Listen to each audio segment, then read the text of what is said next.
no help from the system. When they was giving out food stamps, she missed them. Birth certificate, baby daddy, she couldn't list them. But her son was so beautiful when she kissed him. Blame it on love, a nigga she could've died with. Destroyed the whole world and found out she was a side chick. The nigga loved his wife and it got hard to hide it. So when Gwen confronted him, he ain't even denied it. Her fault, depends on who you asking. She tried to be a stripper, but the tip out was taxing. Buying all the purses, trying to keep up with the fashion. And her mama hated babysitting with a passion. She deserved better circumstances. A black queen, she should have been blessed with certain chances. You are listening to BeExposedRadio.com.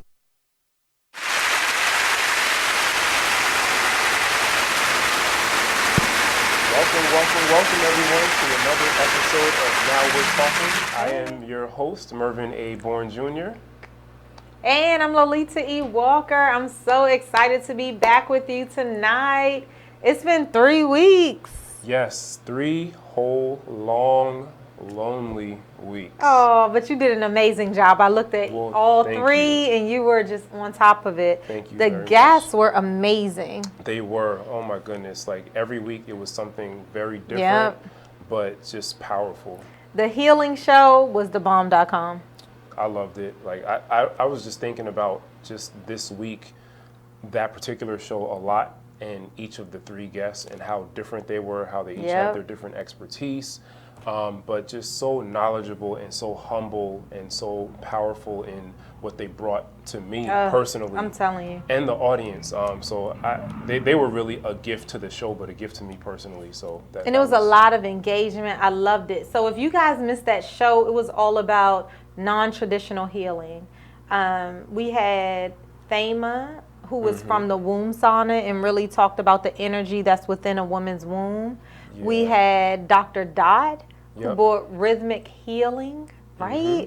And then we had Ray Sunshine, and she really talked about Reiki and energy and crystals. Yeah, energy healing and so from rhythmic healing to womb healing to energy healing, like it was unbelievable. All on the same show. Absolutely. Yeah. And the cool part about it is that we both do retreats, right? So women retreats, men retreats.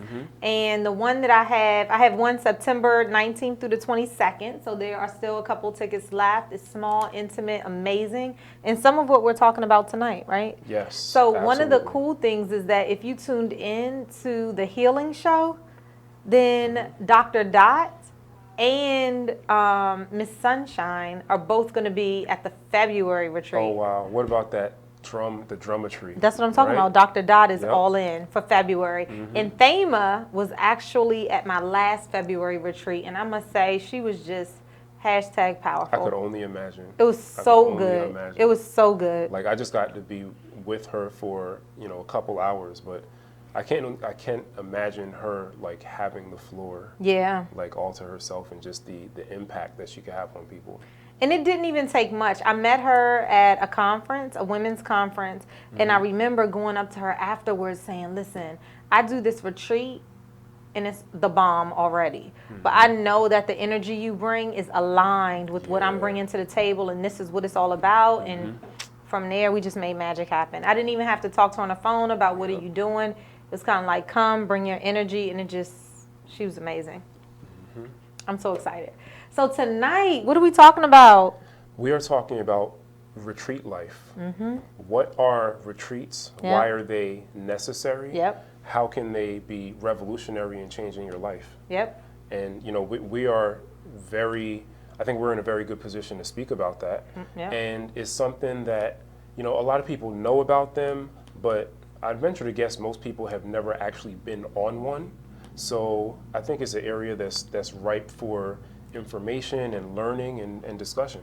I love it. And another piece that I'm so excited to talk about is when we talk about retreats, like what is a retreat? Webster's defines a retreat. Maybe I'll save that for later. Maybe we should step back and just talk about our wins. Yeah, because I did some research for the show too and found some really informational bonus knowledge when it comes to retreats. So we're going to get into it. I'm excited. Okay, I'm going to share a little bit while you talk. So in terms of wins, weekly wins, I had a couple great ones since the last show. I refied a loan and went from 17% to 7%. All right. So yes. One of the things that I've been working on for the past, long term for the past 10 years, but especially the past 2 years, is financial literacy.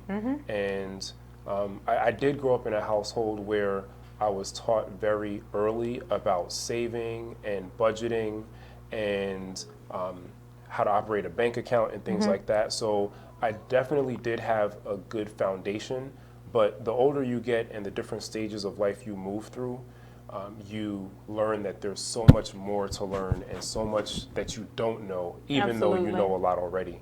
It was a really big deal for me to put a lot of work into the research and the strategy behind doing what I did, and this week it paid off. So that was a big win. I'm so excited. That is a big one. Yeah. Because when we're not paying interest, guess what that means? We can do a lot more things with our money, be strategic. So anything you can come down in order to reduce your debt ratio, I'm all in. Right. Or you shorten the length of whatever it is you're paying. So at some future date, you're freeing yourself up to take advantage of other opportunities. Absolutely. I'm all in.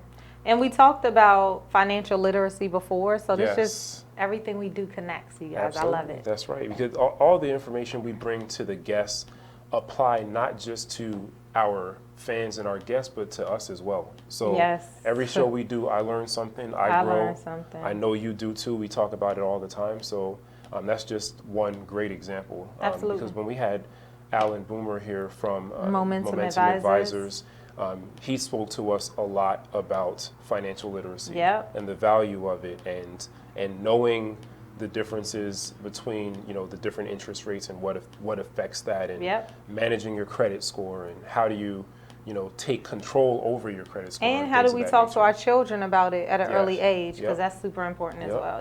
Definitely. So that was one big win for me. Another one is that I solidified and launched my first annual men's wellness retreat, which is scheduled for November the 15th, 16th, and 17th of this year, 2019, and will take place in Potomac, Maryland. So I'm really, really excited about this opportunity because it's been a long time coming. There's been a lot of planning that has gone into it, and I'm really excited about bringing to the men of my community and of the world an opportunity to have them catered to in terms of their spiritual, emotional, physical wellness. And so I have a wide variety of experts and professionals lined up to cater to a very small, select, exclusive group of men.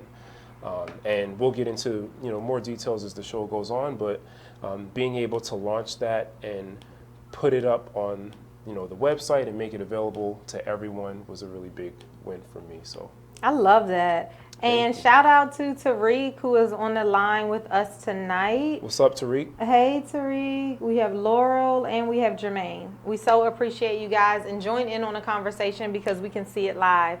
So we're talking about small wins. Feel free to type in your small wins for the week. We always like to celebrate. Or big wins. Right? Small wins go to big wins, right? You might have hit the lotto and we're just asking for a small piece of that. But for me, I haven't been here for 3 weeks. I know. Did you guys miss me?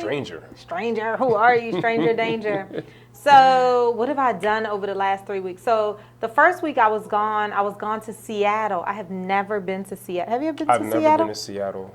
I've only been to Cali on the West Coast. It is beautiful. I've heard. It's absolutely gorgeous. It's on my to-do list. Yeah.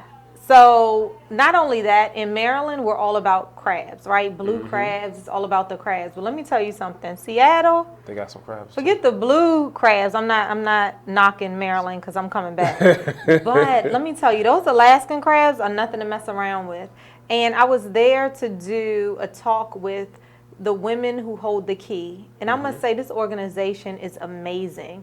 Their gift and their belief is that women hold the key in all facets of our lives. It's so true. It is true. It is true. And they go all the way back to ancient times and how you always have this key to really unlocking, even as far as the tombs too. So it could go back, but all of it was to say that Tina Shattuck, who is the founder of this organization, let me tell you something. She gave me these crabs, which cannot be found in the United States. And I tell you, child. Like in the shell, did you crack them, or they just were, the straight up and meat? they were already a little bit of cracked. No, they were, but they had this little crack on them from the folks that are at sea and they catch them, and they only are sold in Japan.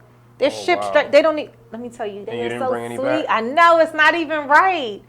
So, but it was so good. So shout out to Women Who Hold the Key. I'm just such a lover of that organization and the truths that they bring. So that was week 1. I was able to speak at that conference, and it was just amazing, the power in it. The second week and third week, I was in Florida. I was taking some personal time before Walker came back, so that's a win.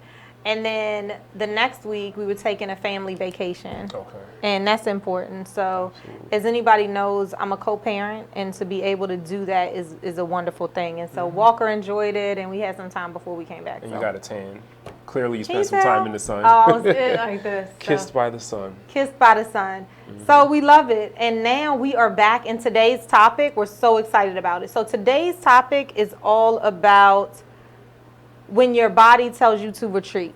What does that feel like? What does that look like?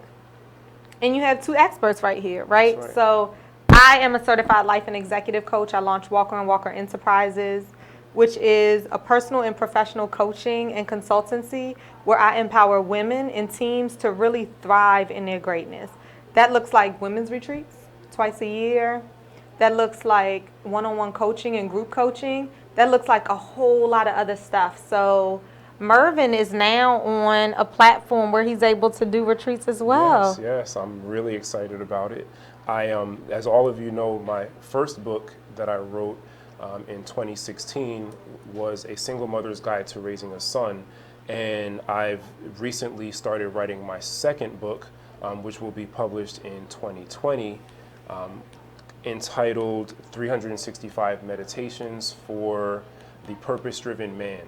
And so this is something that has been a mission for me for many, many years now, and it's been an evolutionary process, and a very intentional one, and it's culminating with this men's wellness retreat. I love it. And this is something that I plan to do every year, and I'm excited about it. I can't wait, but we do need to go to break, but I want you to be thinking about some questions you want to ask us and some questions we want to throw out to you in terms of, are you familiar with retreats? And have you gone on a retreat before? What was your experience? Or what's your holdback? Like, what's your hesitation? If you've never been on a retreat before, why haven't you been? Are you hesitant? Do you want to go? Are you curious?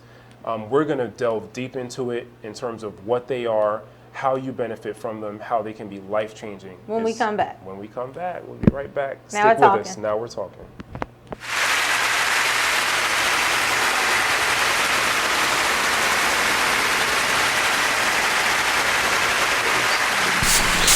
Whoa. The moment my son saw a redwood tree. It's huge! Is the moment I knew that for him. You can't even see the top of that thing. Even the sky has no limit. There are some moments only the forest can inspire. Find yours at discovertheforest.org. Learn about forests near you and discover cool things to do when you go. Your moment is out there. Find it at discovertheforest.org. Brought to you by the U.S. Forest Service and the Ad Council. Join the Just a Bit Outside crew every Monday, 8 to 10 p.m. on BeExposedRadio.com. You want to start off? I think I'll get it out of the way on a who's not. Okay, do it. The Orioles. Right. They got swept by the Royals. They lost 4 in a row, and the last 5 games have all been decided by 1 run. The game before, or the last game that they lost before the Royals was the Nationals, and it was Weeders, of course, won with a home run. Hit the home run. Right. They were going into that National Series. It seemed like they were doing so well, and just they just crapped out. They got that game postponed, so who knows when they're going to replay that or play that game. That's my first not for the night. Okay. Okay, I'm going to go ahead and weigh in on my who's not, and I'm going to talk about the San Diego Padres. The Padres. That's okay. You just took my answer.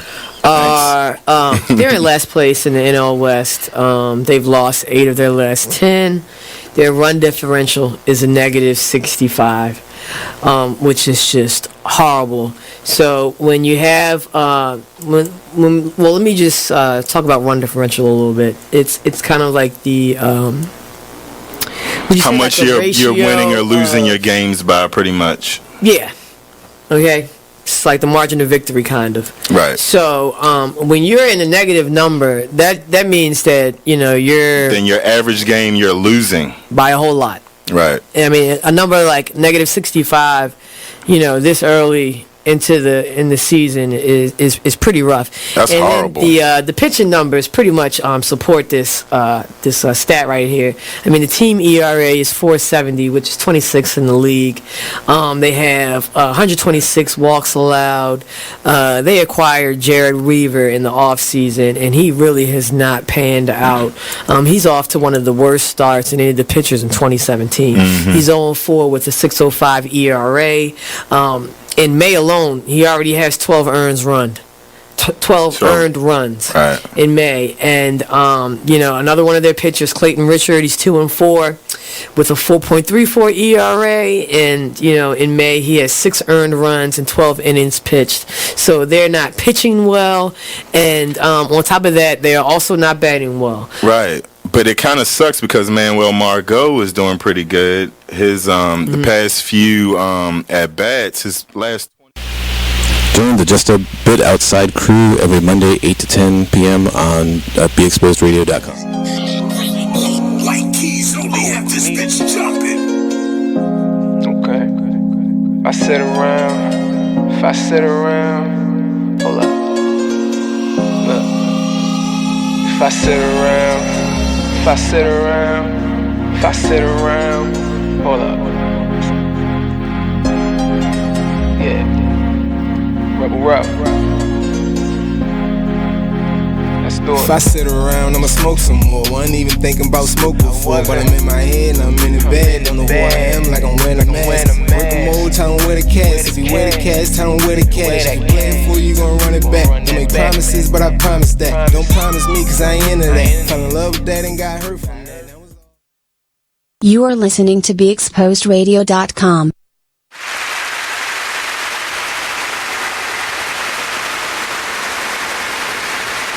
Hey everybody, and welcome back. We are so excited to be here this week. We are talking all things retreat. Yes, we right? are. Yep. What does it mean when your body tells you retreat? So before we even get started, we have so much to talk about. Shout out to Tariq, who's on the line, Don, who's on the line. And we wanted to hit on something you guys have already started talking about, and then we're getting right into it. So the first thing, Don, we asked the question of, have you ever been on a retreat? What does it really mean to you? And the answer was, it really means it's a time to focus on learning away from everyday elements. It's time to refocus and rejuvenate. Absolutely. Mm-hmm. That's exactly what it's for. The Webster's Dictionary defines to retreat as a withdrawal. It's a withdrawal from something that is about to cause you harm, right? As in war. And with us, it is something that has come onto us so much that we just need to get away from everyday life. Mm-hmm. So Don, you win. Yeah. You have hit it right on the head. So thank you for that. And she also said that we said, have you ever been on a retreat? And if not, tell us why, mm-hmm. right? So she said hold on. She has been on a retreat.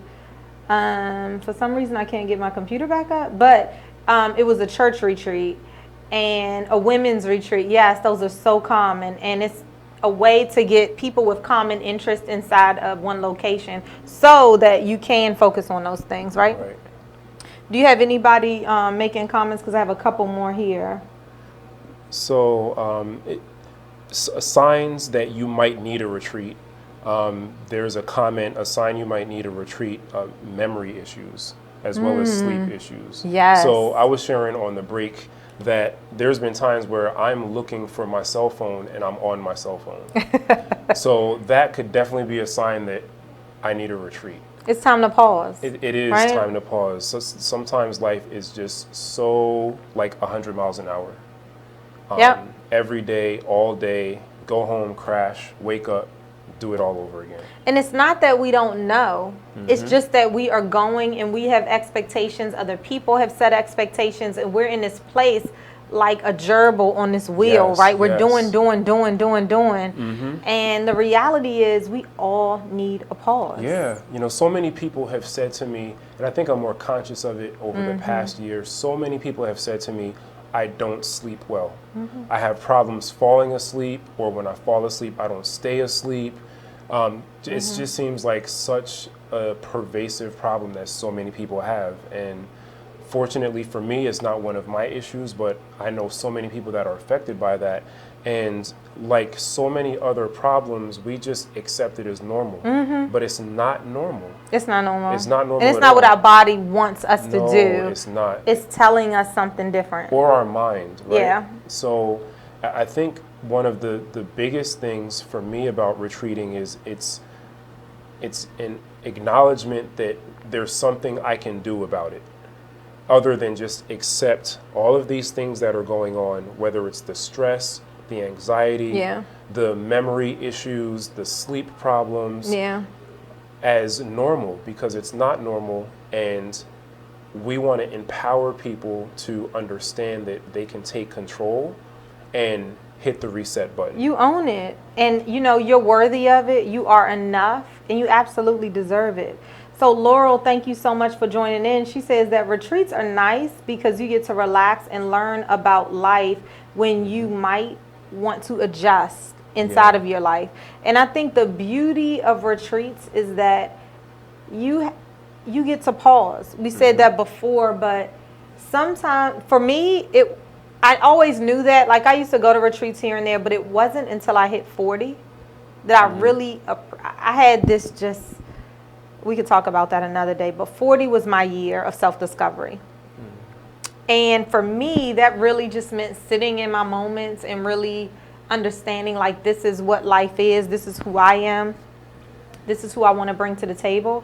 And that pause means so much. So that's why I started these retreats. Yeah. And like you, why did you start? I wanted to share my realization that we're all made up of different facets and different major facets, like our physical selves, our emotional selves, our mental selves. And when one of those things is out of whack, it throws everything else out of whack. So when I started realizing that for myself, I really wanted to just share more and more and learn more and more about how to become more balanced. Yeah. And then how to help other people find that balance in their own lives. Because it's only in that balance where you can be, like you were just saying, who you want to be, who you're meant to be, and the best version of yourself. Absolutely. Ourselves that the world has yet to see. Right. That's a line in a speech I'm doing next week on my TEDx talk. And we all possess the power to redefine ourselves. We have one life on this earth that we're living on right now. You know, and we have the power to define who it is we want to be and the impact that we want to make on the world. That's some of what I'm talking about. But as we talk about retreats, I think part of the reason why we both started these is that we've missed so many opportunities to simply pause. And when you have this time to reflect in your life, you recognize that you're worthy of this. So let's take time and nourish ourselves. I tell people all the time that, especially women, is that we give so much to everybody else, whether it's work, life, home. And now it's time that you can take back some of that and gift yourself the time, the energy, the resources.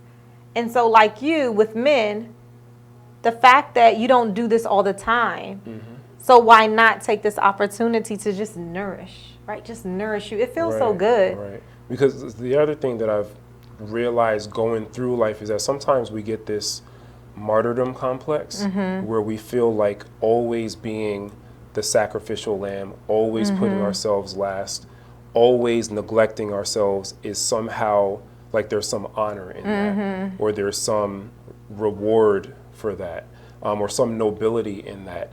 And you know, the more mature you become, and I think the more you experience life, you start to realize that there is no nobility in abusing yourself. Absolutely. There's no nobility in neglecting yourself. Yeah. And the self that you think you're presenting to the world or giving to the world may not be what you think it is. Your best self. Because it's not your best self. Absolutely. No, totally get it. Right. Totally get it. So when we're back, we're actually going to start talking about things that we're doing at our specific retreats in order to nourish you. So we'll be right back with Now You're Talking. Thanks for joining in.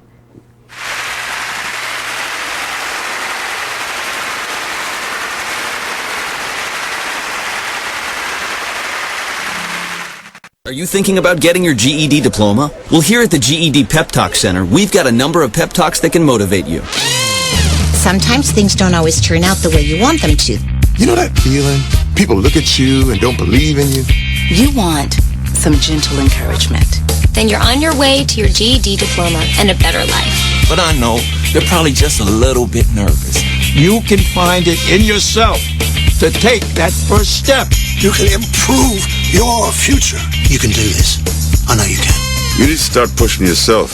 Now get your game face on and take the first step towards a better life. Hurry up. Don't make me repeat myself.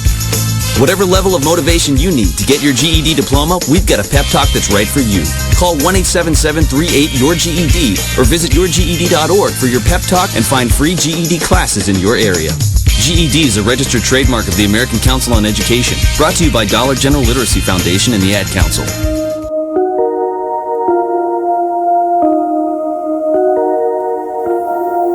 This is a Poverty ENT exclusive.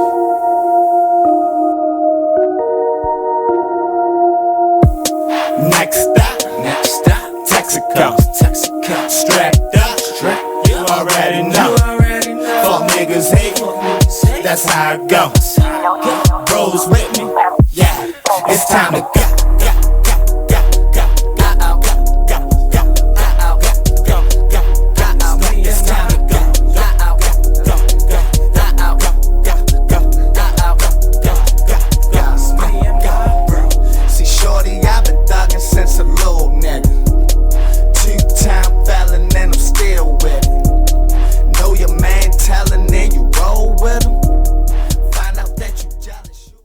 You are listening to BeExposedRadio.com.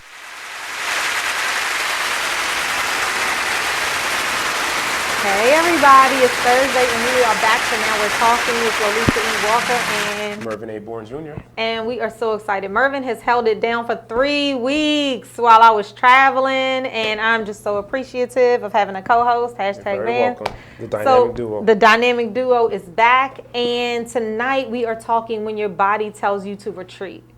And thank you so much for the comments thus far. You can feel free to join us on Now We're Talking, or we both shared watch parties Mervin has, and we're on Be Exposed Radio. Now we're Facebook as well. So now that we're back, we are talking about what has prevented you from retreating, right? Webster says that a retreat is really a withdrawal from something that might be potentially dangerous. And that is all of these distractions that's coming at you from left, right, around, whether it's work, family, home, whatever that may be, life, right? And how do you retreat from that and rejuvenate yourself, because you have earned it, you deserve it. Right. And how often do we step away? You know, and something that I was reading talked about how a retreat is an opportunity to step away from everyday life and focus on yourself and your connection to your spirituality, no matter what form that takes shape in your life. And I know that when we think about, you know, stepping away, a lot of people have their weekends and then the vacations that you might go on maybe once, maybe twice a year. If you're lucky, you can go more than twice. But for most people, it's once, maybe twice. And when you take those opportunities, like say the weekend, how much are you actually stepping away. Yeah. Like most people use the weekends to like do all the things that they can't run around and do during the week. And then Monday's there before you know it, and you're back to work. It's over, right? Right? So that's not really a retreat, is it? No. So one of the things we want to do during this segment was talk to you about what do we do, because I do women's retreats and Mervin is hosting men's retreats. And why are we doing it not co-ed, right? And what's the value of it? Yeah. So you want to get started or you want me to get started? Ladies first. Okay. So I've been doing my retreat. This will be the 5th time. I'm so excited in 2 years that I've been able to bring you to Walker & Walker Enterprises retreat. And it is really a time to withdraw, right, from your everyday life. And really, I create this sacred space for women to simply pause. And what does that mean? Like, what does it look like? It looks like a place where I'm ready to pour into you. You show up, which is the same as you. You show up, and now we have facilitators that are going to pour into you, right? So maybe we'll talk about the collective of them and then individually. Yeah. So for the collective, it's everything we've been talking about. So we won't go back through that. If you missed what we were talking about, please feel free to go backwards. But it's all about you needing a retreat in your life and making sure that's a priority. So some of the things that, you know, if someone were to ask me, which someone did last night, and say, well, what makes yours special? It's a perfect question, right? And what makes mine special is that, one, it's in a single location. So I'm not doing a hotel. It's in a single location. The reason is because I really focus on navigating change. Navigating the change you want to see. For us, it's specifically for 2020.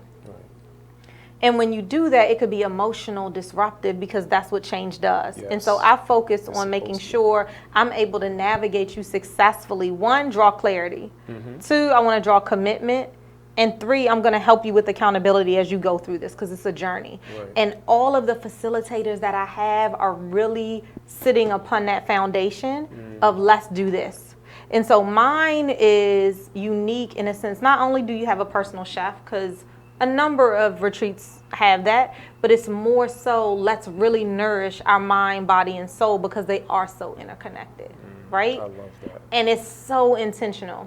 My retreats are intimate, and they're very intentionally small. They're only between 8 and 12 women, and it's because I want to focus. I focus on you, and that's why it's all inclusive. That's why it's the bomb. That's why the graduates are able to say, "This, I'm coming back." Yeah. Right? Yeah. I love that you said graduates, because it really denotes a process. Absolutely. Like you come in one way and you leave another way. You're renewed. You know, you're renewed. And so if you're a woman on the live, and you really want to learn more about it, because I'm not going to pressure you. You got to know that you want it and you're ready for it, right? If you want to be in on this, September 19th through the 22nd. It's only about an hour from D.C. It's in Purcellville, Virginia. Go to Lolita, Lolita Walker.com. You can do /retreats and learn about this, September retreat, and you'll learn more about it. So I would love to host you. Awesome. Tell us about yours and the uniqueness for men, because I think that's great. So I think having a retreat that's centered on men exclusively in itself is unique, because there are many versions of women's retreats. A lot of people's churches have retreats. A lot of people's civic organizations, they do their own versions of retreats. But a retreat that's focused exclusively on the needs of the busy working man who is likely a father or someone's mate, and is likely in society working every day and working hard, and on this hamster wheel that we were talking about earlier. There are a lot of issues that are specific to playing that role in society. The role of provider, the role of being representative of stability, the role of the person who's never supposed to break, who's never supposed to cry, who's never supposed to feel pain, who's supposed to be able to shoulder every burden that not only his household but society puts on his back, and do that day in, day out, year after year, decade after decade. And So this is an opportunity for anyone who fits in that category, whether you're blue collar, white collar, no collar, it really doesn't matter, but it's about addressing the spiritual, emotional, and physical needs of the well-rounded people that we really want to be. Yeah. No, I love that. And what I really like is the space for men to get together, congregate with like men, and talk. Mm-hmm. Yeah. Because oftentimes men take this weight of the world on their shoulders, and sometimes I wonder if it's self-inflicted. Because society, how you've grown up, what your own expectations are, clouds your mind on what a man is. Right. And you watch Queen Sugar, right? Not yet. So not yet. Where are my Queen But I know Sugar fans? I know I need to be.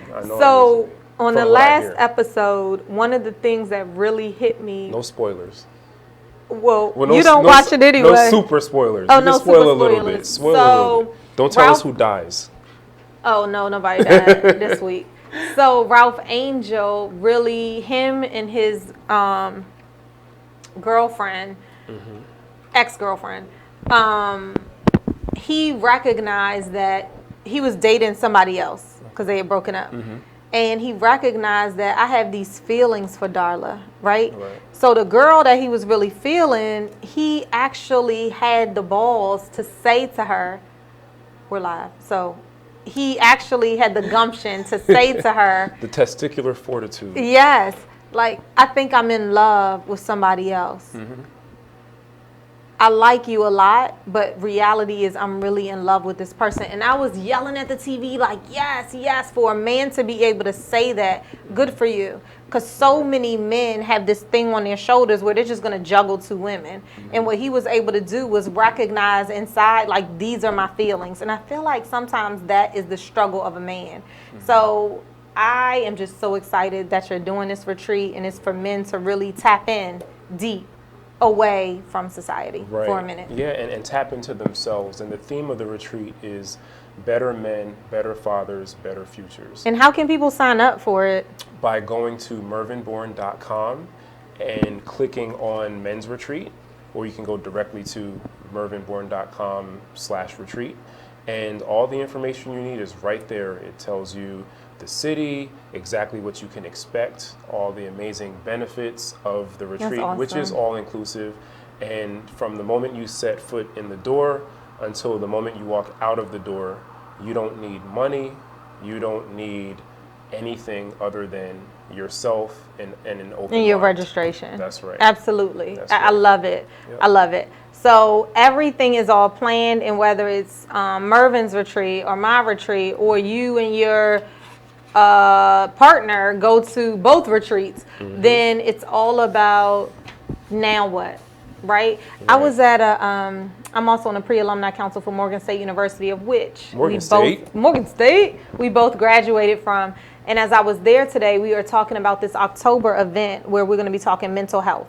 And inside of that, we talked about creating these sacred spaces. Yes. And I talk about that all the time, that you must create sacred spaces so people feel very comfortable.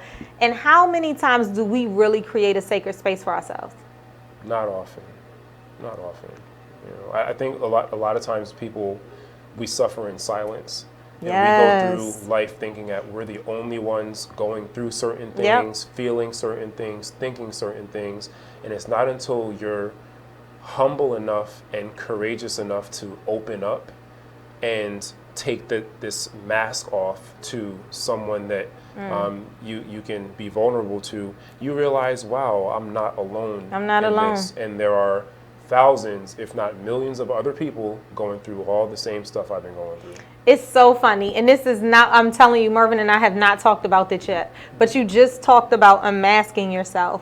And my retreat, it's called Unmasking the Inner You. Wow. Gifting, growing, guiding. See, I had no idea. I know. They won't believe us, but it's alike. great minds. We didn't even plan it. But it's so true. When you unmask yourself, you're able to, and I talk about this in my TEDx talk coming up next Saturday, is really when you sit in that pause, you're able to really allow the blessings to pour into you. That's what I'm talking about. #retreat. So make sure you guys check it out. And you gift yourself that permission to just sit and be nourished. Because oftentimes we don't. We give so much to everybody else. And so I know that we are going to be talking this later in the show, which is the connection. Because there is a connection between mind, between body, and between soul. And what's the difference between soul and spirit? Yes. Right? And so I'm sure you're connecting, but I know in mine, we are absolutely connecting to mind, body, and spirit. Yeah. We're having mindfulness through exercises and mindfulness. Yeah.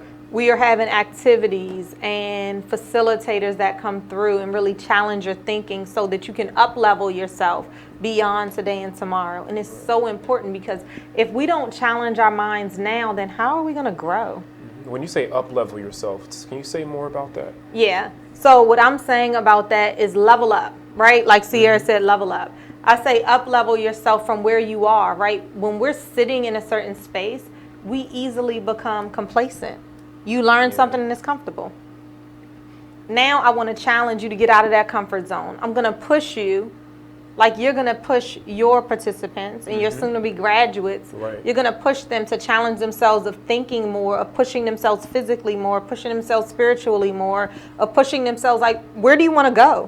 What do you want to be? What are you going to do? Because sitting right here is not good enough. No. Right? And when you're sitting someplace that you know is not good enough, and I don't mean good enough by society standards or even by your parent standards or your husband's or your wife or your girlfriend or boyfriend standards, good enough by your own personal standards, good enough by your own intuition and your own feeling about what you could be potentially doing with your life.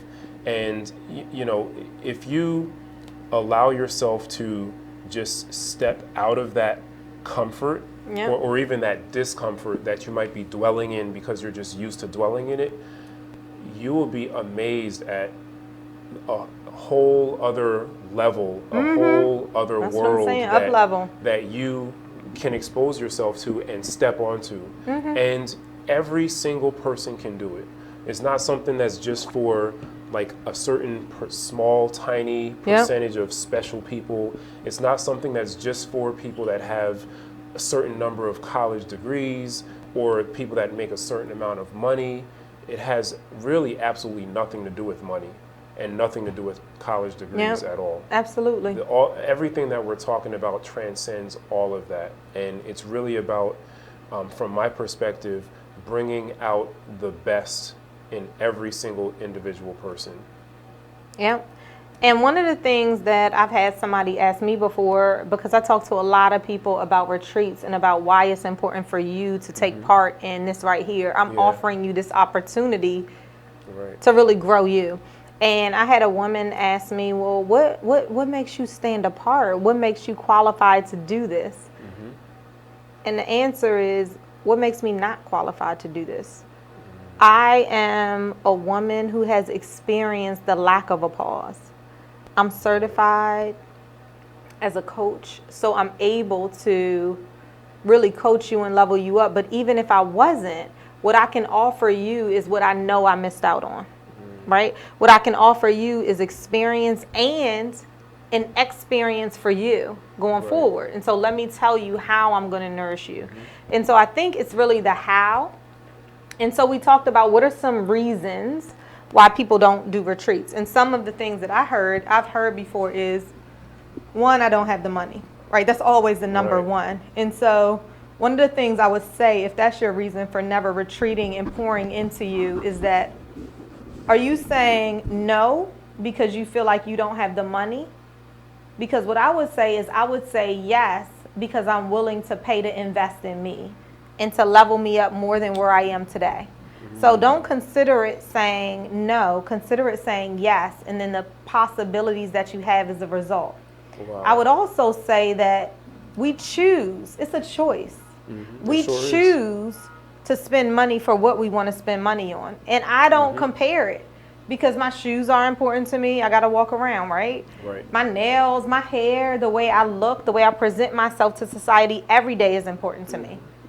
And it's important to most people. You know, I think even just, you know, talking about what you were just talking about, a lot of external things that we put money into, whether it's, shoes, hair, makeup. We spend literally hundreds, if not thousands of dollars a year on a lot of external work, so to speak. But $0 a year on the internal work. Yeah. And we all know, whether you're talking about your physical health, your internal organs, or your spiritual and emotional health, all of those things that are internal are far more important and actually have an effect on your external presence in the world. We are not one-dimensional. We are not one-dimensional. So we're going to talk about that as soon as we get back from break, and we'd love to have you guys input. So when was the last time that you really invested in you? Let us know, and let us know why you chose what you did. And what was it? What was the investment? Yep. We'll see you when we get back. Now we're talking.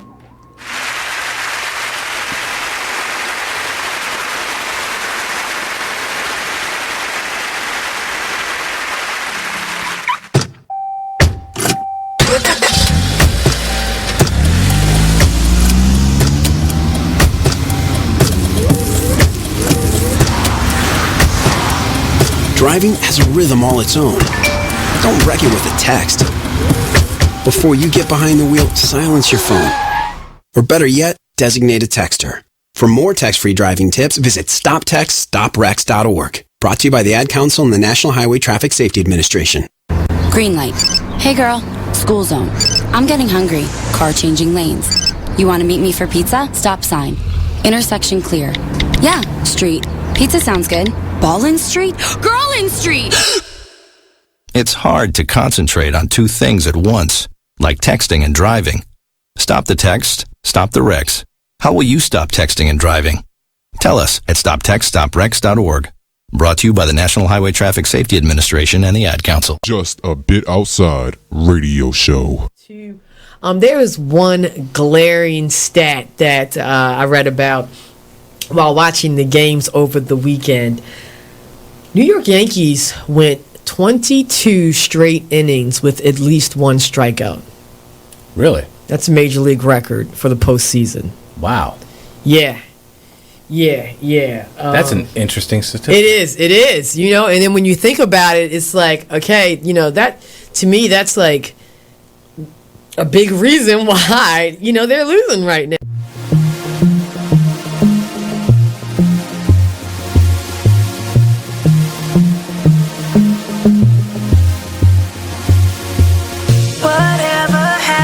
The times when we cared for one another, we shared the same respect. What is happening?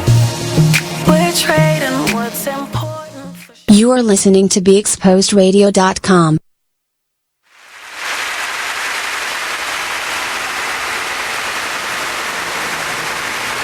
Hey, welcome back. Welcome back, everybody, to Now We're Talking. We air every Thursday from 7 to 9 p.m. Eastern Standard Time. You can find us on Facebook on the Now We're Talking radio show page or the Be Exposed radio page, as well as on YouTube on the BeExposedRadio.com We're YouTube everywhere. page. That's right. So tonight we are having an amazing conversation about retreating, what that is. Why it's so important. Yes, it's very important why everyone should do it, why and how it can be life-changing. Absolutely. And we talked about both of our retreats, September of 2019. You can get it at lolitawalker.com, or November of 2019. You can get it at mervinbourne.com for women's retreat for me and a men's retreat for Mervin. And if you are just joining, we talked about what the differences are in both of our retreats and what the similarities are, because we are going to probably get to a point where we'll converge them, which will be pretty cool too, just so we can do some cross learning and growing. And it's always important. So one of the things we talked about before we left was, what are some reasons that people don't retreat? And we define retreat as a withdrawal from something that is potentially dangerous to you. And that danger is not pouring into yourself. That danger is staying within complacency, right? Yes. And getting comfortable in that place of, even if it's not necessarily mediocrity, but just a level of not reaching your highest self, your best self, not kicking it up a notch. Up leveling, I called it earlier. So absolutely. And those are the dangers. Some of the reasons why we talked about financial, we tell ourselves that I'm not going to be able to invest that much inside of a retreat. And the reality is it's a choice. You have to prioritize yourself first. And when you do that, you're willing to pour into you. Yeah. And one of the things I think about a lot is, when I go on vacation and I come back from vacation completely exhausted and worn out. And you need a day. You got to take a vacation day. Or a vacation week. A vacation from like you've heard the phrase, a vacation from yes. I need a vacation from my vacation. Yep. And that's typically, if we get some time away from work or off work, like that's what we do with it. Yep. And that is the opposite of retreating, right? So when you come back from a retreat, you're actually refreshed, energized, rejuvenated, ready to take over the world. And that typically is not something that regular vacationing allows us to do. So, if you're a person who does, 2, maybe 3 vacations a year, you might want to strongly consider making one of those typical vacations that you go on something that you're going to invest 100% in yourself and through a retreat. So we have a comment online. Hey, Rock from Boston. He said, I bought the book and changed my perspective on life for a black man. And so I'm going to ask him which book, just so we know, but there's a lot of synergies. Yeah. So let me type that. Ed Lawrence. Everybody who's watching us on the live chat, Gerard, I see you. Chris, Greg, Jamie, Jamal, thank you so much for tuning in and checking out the show. Send your questions in definitely. If you're someone who's never been on a retreat, we'd love to know why. And if you're someone that has been on one, no matter what kind of retreat it was, let us know. Yeah, what was your experience on that retreat? What did you love about it? Yeah, what did you dislike about it? What did you dislike about it? I'm talking to people about coming to this retreat and then making decisions on a retreat. And some of the things that I hear is that, I've been on a retreat before and it was too many people. I felt like I didn't get individual attention. Yeah. And I know that we have both intentionally made ours intimate. Right. And so I think that that's so important. When I think about a retreat, especially because I am focused specifically for mine on navigating through change that you're going to enter into for the next year. So for us, 2020. And one of the things I think about is I'm a change champion, right? That's what I do. And so when we go through changes in our life, it's emotional. It's disruptive. And it requires vulnerability, which is not always easy in front of a lot of people. Right. And so we both are creating this sacred space inside of a place where we are being intentional on who we bring to the table. Right. So for mine, I have 6 experts, and they are individually chosen in order to be able to nourish into you, right? So for yours, I know you're 2 bringing in experts, and it's very intentional. And so all in all, whether it's our retreats you go to or it's another retreat you go to, you got to make time for you, because self-care is not selfish. It is personal development, because the same notion that it is to go to school and get a degree is the same way that you got to pour into yourself. We've got to always learn, because otherwise we'll get complacent. That's right. Otherwise we stay stagnant. Otherwise we don't grow, and we're just sitting here just like not making an impact for ourselves or our community. So we'd love to hear from you. Yes, some of the things that we were talking about before are, what are some signs that you might need a retreat? And a couple of the things we mentioned, like I know for me, I mentioned memory issues and doing silly things like looking for my cell phone while I'm on my cell phone. I know, I just looked for mine here. But I know sometimes I get the feeling, and I'm sure a lot of you do too, that life is just too much. Or sometimes you wake up in the morning feeling like, goodness gracious, I just need a break. I just need a break. Yes. Or feeling like everyone wants everything from me, or I'm responsible for everything. And there's just so much that I'm responsible for. Which is, I think, the story of a lot of people. Yes. And what Lauren said, too, is that, now I see it, Rock, is that the book that he's talking about is There Will Be No Miracles Here. So it wasn't either of our books. But he was saying that this has really changed his perspective. So we want to introduce that to people as well, to go ahead and take a look at. Whether it's our books or another book, for you to self-discover is just a wonderful thing. So we're all in. Thanks, Rock. That's right. Yeah. Author extraordinaire Hakeem Stokes is in the house watching. Oh, hey, Hakeem. I met Hakeem my first time at Be Exposed Radio several years ago when my book was being released and his book was being released. And it was my first book, but he has authored several books. Okay. And I just remember him being such a warm spirit, such a good brother, and I've been following his journey ever since then. So shout out to you, Hakeem, and thanks a lot for watching. I appreciate you. Yes. So let us know. Listen, we're talking about all things retreat. We're talking about the connection, which we should talk about, the connection of mind, of body, and of spirit. Yes. So before we left for a break, we talked about that connection. And I said we're not one-dimensional creatures. Right. I was talking to a potential client on the phone last night. We were doing a discovery call for her to potentially come into coaching with me. And I told her we're not one-dimensional. So although you believe that you might want to work on only being an entrepreneur, everything will tie into what we're talking about.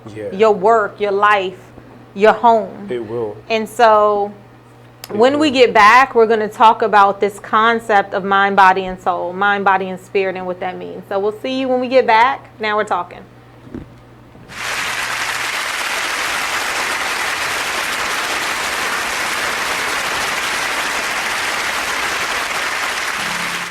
Only in the forest can you see this. But nothing beats the moment you see that. Cool! That's your child's eyes opening up to a world of possibilities. There are some moments only the forest can inspire. Find yours at discovertheforest.org. Learn about forests near you and discover cool things to do when you go. And you might just see this. Visit discovertheforest.org. Brought to you by the U.S. Forest Service and the Ad Council. You're now listening to BeExposedRadio.com. Check out this fire flashback. We need to relearn what it is to be these bosses and how we conduct ourselves as business-minded individuals and just people in general. I let my gut, and if I call it gut or God or whatever, I'm led by that energy. I know where it comes from. I know where it's, taking me, and you have to figure out what is important to you, and don't play this game. It's a game that we've learned to play, this chess game, and life is not a chess game. Life is real, bones, flesh, blood decisions. Make sure you check out the Artist Exchange Show every Monday and Friday at 2 p.m. only on BeExposedRadio.com.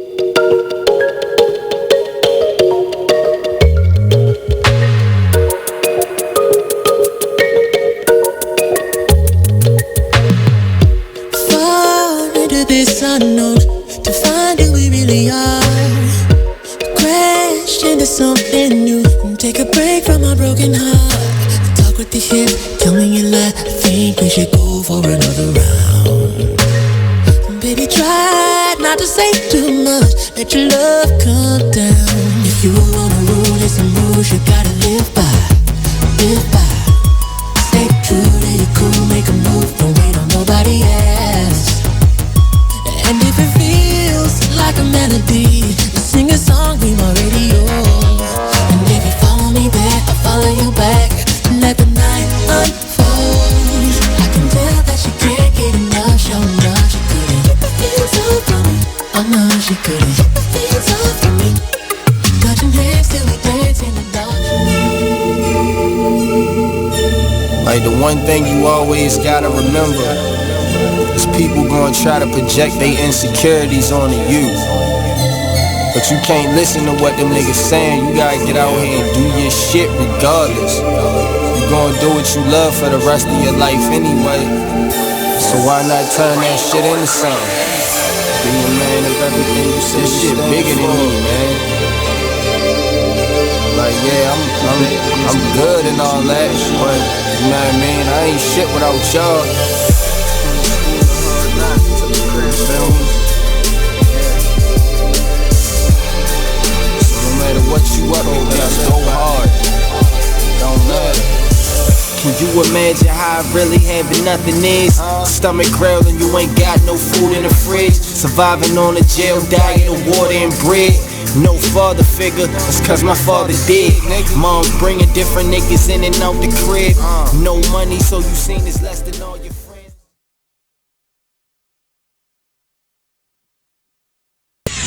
We're rewarding you for something you already do, listening to us. It's Radio Loyalty, and it's an easy way for you to get free stuff. All you do is sign up. Go ahead and click the banner now. You'll earn points as you listen. Points you can trade in for great products and services in the Radio Loyalty store. You can earn even more points when you share your favorite station with friends on Facebook and Twitter. Radio Loyalty. It's free to sign up, so click the banner to join now. You are listening to BeExposedRadio.com.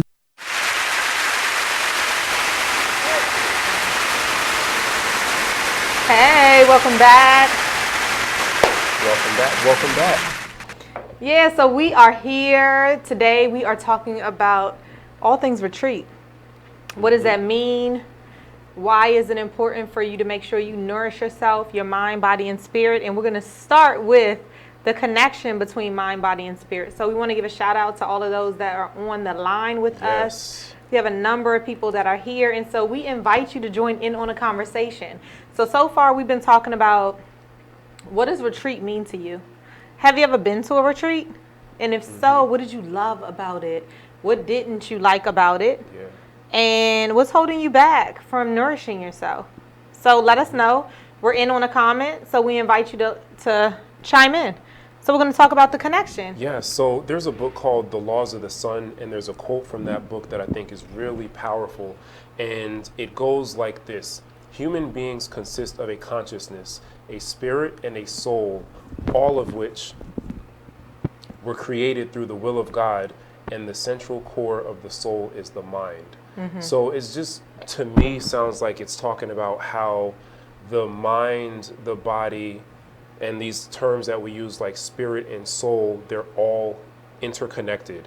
They don't mean exactly the same thing, but they're all connected. And part of being well-rounded and balanced means that we have to cater to and nourish each of these parts of our lives.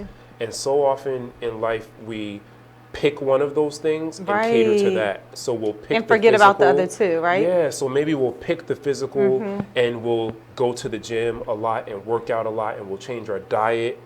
But then the spiritual part is neglected, the emotional part is neglected, or we'll become church fanatics. And we'll be in church every Sunday and every Wednesday night and every Thursday night and every church event, but completely neglecting our physical health. And so as we mature, as we grow, we have to start coming into the understanding that that neglectfulness that a lot of times we're taught by living in a society that pushes us onto the hamster wheel and teaches us that that's normal, we have to start moving away from that and becoming wiser and embracing all of these different parts together, because we're not one-dimensional. That's right. So as you said, like, the way I see it too is that they all feed one another. And when you neglect or when you starve one of them, the other one suffers, right? It's kind of like if you go blind, then your other senses become enhanced, right? So when you think about your mind is this tool that fuels everything else. Your soul, your spirit fuels your mind, right? If you're not pouring into your soul, whether it's spiritual, unless you're learning something, unless you're nourishing it, then how do you know to eat right? How do you understand what you need to put into your body to fuel your mind, right? If you're not fueling your mind, then we talk about mental illness, mental health, right? How does that really fuel?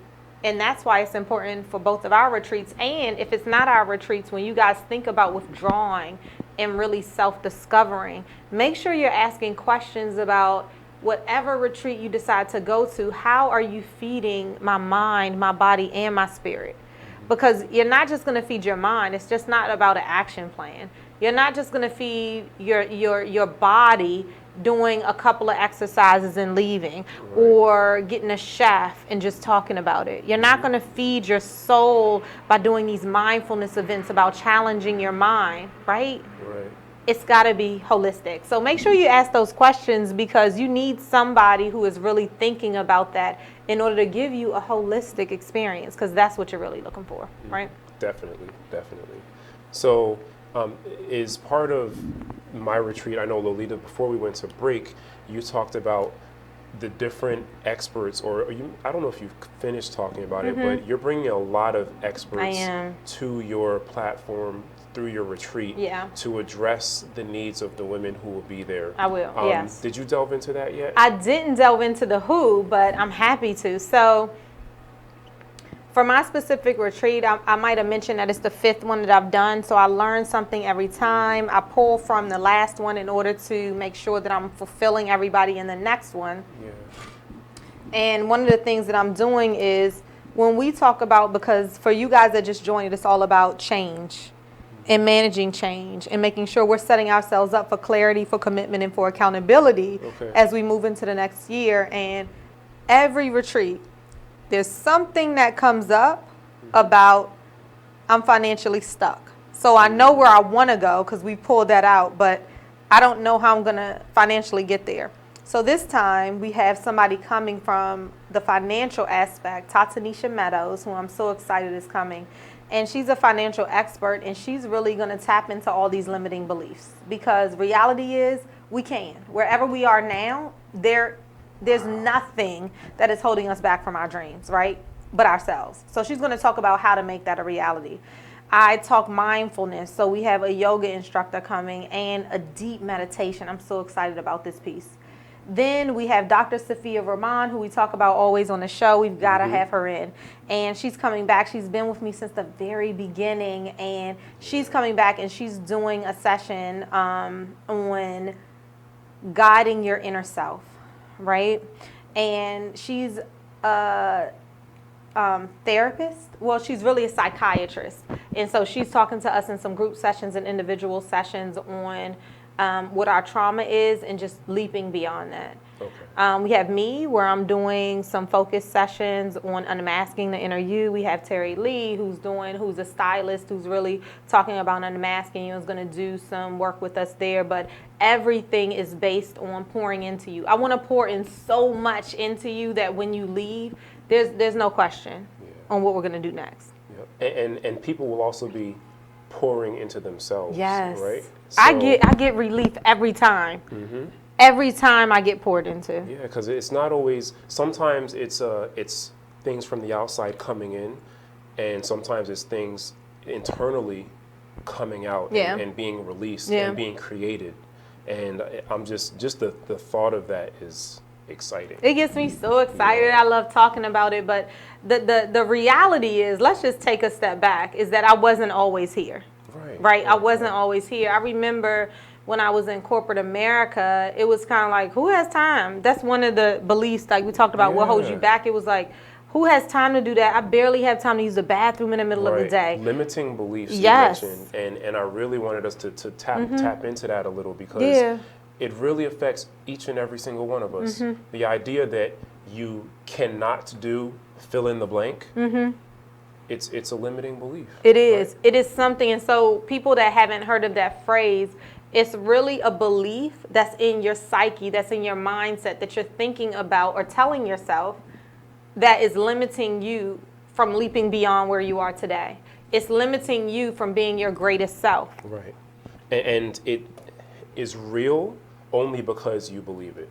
Absolutely. So, and you feed it. Yes. And that's one of the biggest things about conceptions and beliefs, is that they are so real to us because we believe them, and we hang on to them, we clutch onto them with our lives, and we'll defend them. Yes, because once you believe it, you have to defend it. Right? Once you proclaim it and declare it, then and affirm it. If anyone encroaches on it or questions it or pushes up against it, you feel like you have to defend it. Yep. So we're talking about growing and we're talking about maturing, and involved in all of that is letting go of all of those limiting beliefs that we have clutched onto for so long. That are handcuffing us. Yes. To where we need to go. So what are some examples, like, in terms of that you say you've done, this is going to be your 5th one. So I'm sure that you've been exposed to,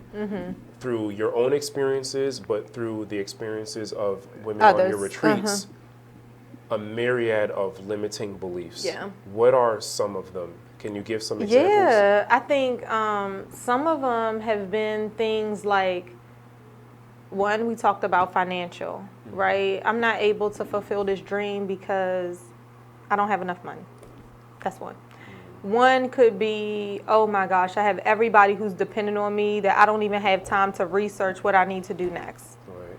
That's limiting because you are already putting something on yourself that tells you you're not going to be able to do that. Yeah. Right? Another one is, I don't know that people would trust me to do that. Like, I don't feel like an expert. Right? That's another one. Yes, you are. Right? You are because, now tell me why. How long have you been doing this? Yeah. Right? What do you bring to the table? What is your degree in again? What do you have training in? So let's talk about it. I think another one is, I'm not good enough to write that book. You're not good enough to write the book about you? Right. Help me understand if you're not, it. who is, right? And it's really that we've put so many expectations on ourselves. And when somebody can just shake us up, somebody good can just shake us up and help us with that, then it just removes all of those obstacles in front of us. Right.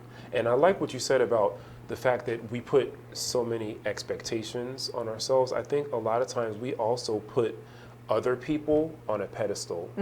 And so we attribute doing great things and achieving great things with what we think somebody else has through to other people. Yeah. And it's so much easier to attribute all of that to other people because I think in a way it lets us off the hook, right? So if all these great things and all these miraculous breakthroughs and all these achievements and accomplishments are limited to other people, then I don't have to worry about stepping outside of my comfort zone, and I don't have to worry about conquering my fears, and just I can just stay where I am quietly and keep living my life. Fear. Right? Fear gives us an escape plan. Yeah. It does. Fear is that thing that pushes us to the background, and it's kind of like, all right, well, you know what, I'm not going to do that. So when we're back. Yes, I'm doing an entire session of my men's retreat is going to deal exclusively with fear. Yep. How it's crippling, how it's paralyzing, but how it can be conquered to break you through to the best life you've ever lived. I did that last retreat, so we should talk about it. Wow. Great minds keep thinking alike. I'm telling you. All right, when we're back, now we're talking. We'll be back.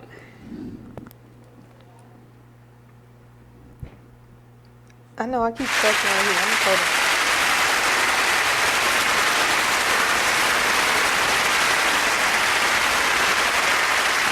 The Artist Exchange Radio Show every Friday, 7 p.m. to 9 p.m., every Saturday, 12 p.m. to 2 p.m. Real artist, real talk, real live on BeExposedRadio.com.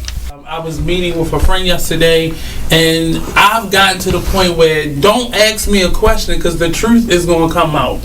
Exactly. Just don't do it. If you ain't looking for the truth, don't come to me. Don't do it because I can't hold my tongue. And she wants to be this stylist, boutique, but you're not doing anything in that nature, and I can't take you seriously if you're not doing those things. And I understood why people didn't take me seriously because I found myself in somebody else's lane. I was good at what I was doing and what I wanted to be, but I wasn't doing it for me. So how can I ask you to take me seriously if I'm living in somebody else's shoes? And nobody can do what you do, and I think that that's a big problem that people face now, like you see what somebody else is doing and you want to do that when that's not your lane. That's not your lane. That's not what you're supposed to be doing. But it's popular. It's getting that person money. It's getting that person applause. Oh, I want applause. Right. I want money. Let me stand over here behind them. And then a lot of times people aren't honest with themselves either. Like I was thinking earlier today, I've been woke for almost 2 days, so so you get honesty, yes.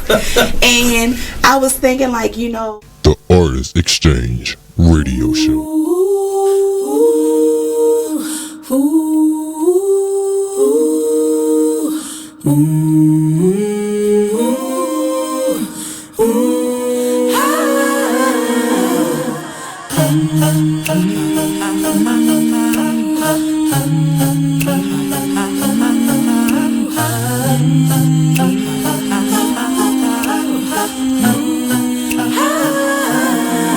You're like an internal bleeder. Can't see your pain, but it can silently kill ya. So deeply wounded, but don't say a thing. Too afraid of what the people may say or think. So you just sit there and you suffer in silence. Your pride won't let you just uncover your secret. Don't wanna look weak in your image, it ain't worth losing. So you just act as if it's nothing happening. You are listening to BeExposedRadio.com.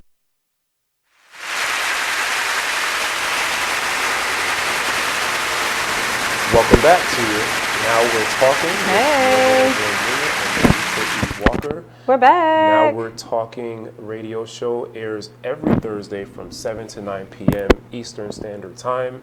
You can catch us on YouTube on the Be Exposed Radio YouTube page or on Facebook at the Now We're Talking Radio Show Facebook page or the Be Exposed Radio Facebook page. We're everywhere. We're everywhere. Yes, so those of you that have been watching online live in the chat, thank you so much. Thanks for sending your comments in. We appreciate you. I see you, Kamar, Vince, Winter, Dion, Jamal, Jamie, Chris, Gerard, Greg, everybody who's watching, thank you so much for your support. I got some shout outs. We got Gary, Jamie, Damon, Tariq, Marie, Andrea, Don, Cynthia, Leo, Vivian. Hey, we are so glad you guys are on here, and we have a question for you. Have you ever been to a retreat? If not, how do you nourish yourself? Because maybe it's not a retreat. How do you nourish yourself? How do you replenish? And we're talking about taking time to pause for yourself. And is that important to you? Do you feel like you even have time? Because a lot of what we talked about was limiting beliefs already. We've talked about reasons why people don't take time for themselves. We talked about men versus women, and is it more difficult? You know, I was talking about when I was working a 9 to 5, how difficult I felt it was to get off for me, it's 4 days. Mm-hmm. So Thursday, Friday, it's really Thursday, Friday, and then Monday, you need a vacation from the vacation. So 3 days, and how difficult I felt that was at the time. So, hey, Rich, the question is, how do you nourish yourself? Do you believe in retreats? Do you take time for you? And do you take time to intentionally pause and then pour back into you? Right? And have you been on retreats?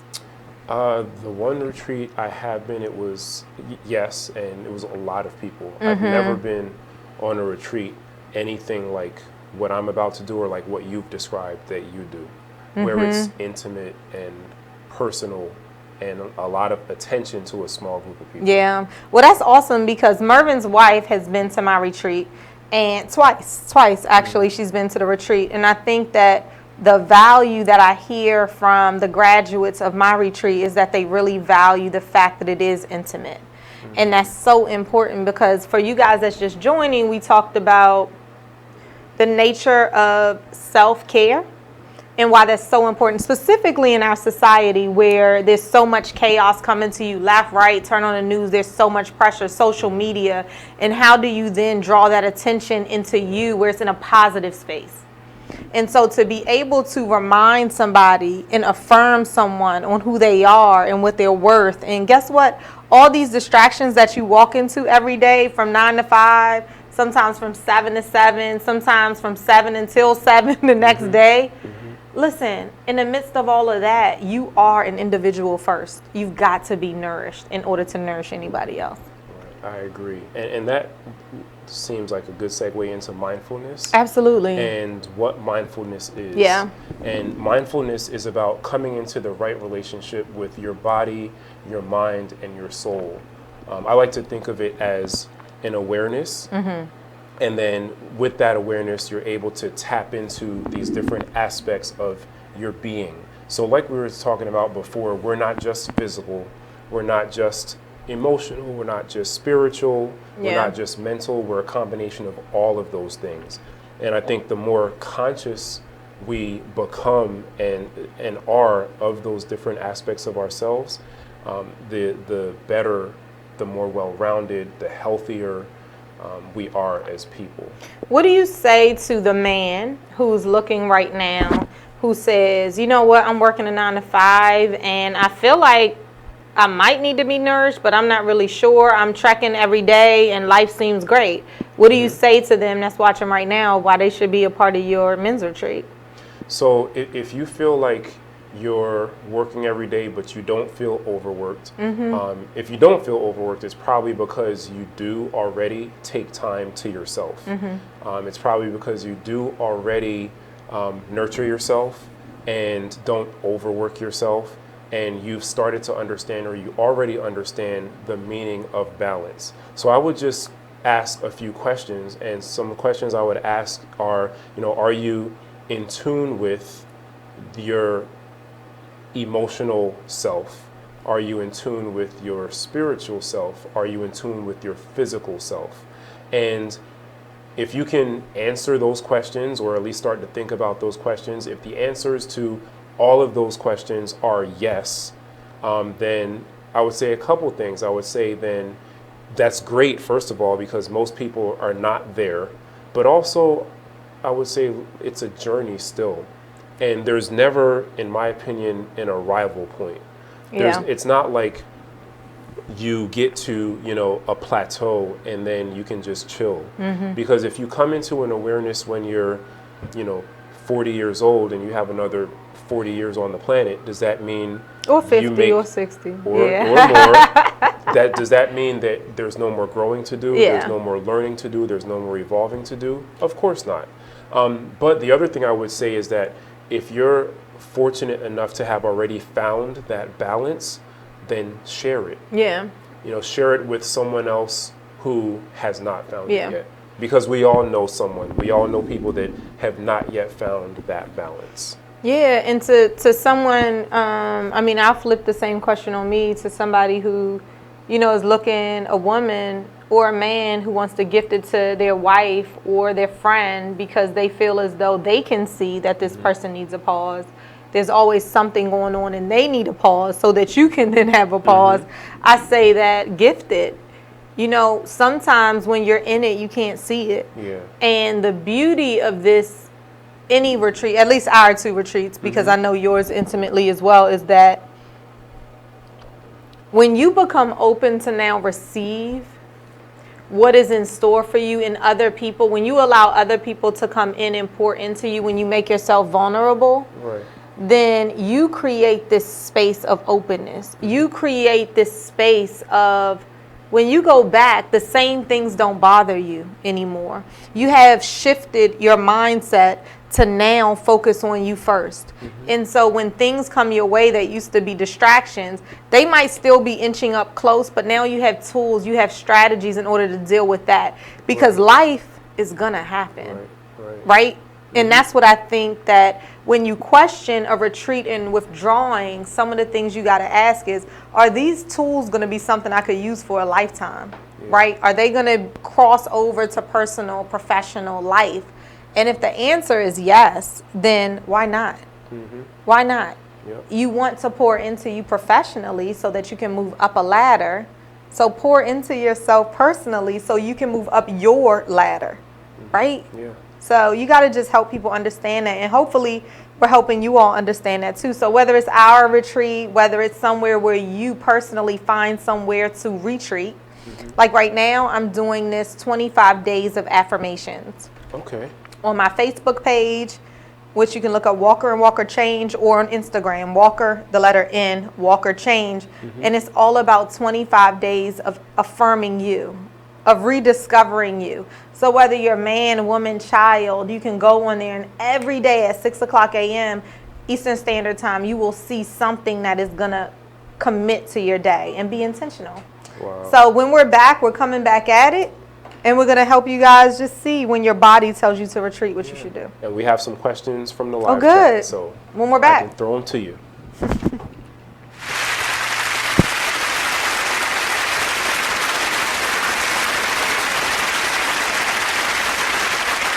Hi, I'm LeVar Burton, and I'm proud to be a book person. How do I choose a book? Sometimes it's the cover, sometimes it's the title. I guess I'm pretty visual. If a book's really impressing me and the writing is really good, I will peek and see what the last paragraph is, because the endings of books should rock you. I am a book person, and if you're a book person too, read to a child and spark a lifetime of ambition. Join me at bookpeopleunite.org, because reading is fundamental. A public service announcement brought to you by Reading is Fundamental, Library of Congress, and the Ad Council.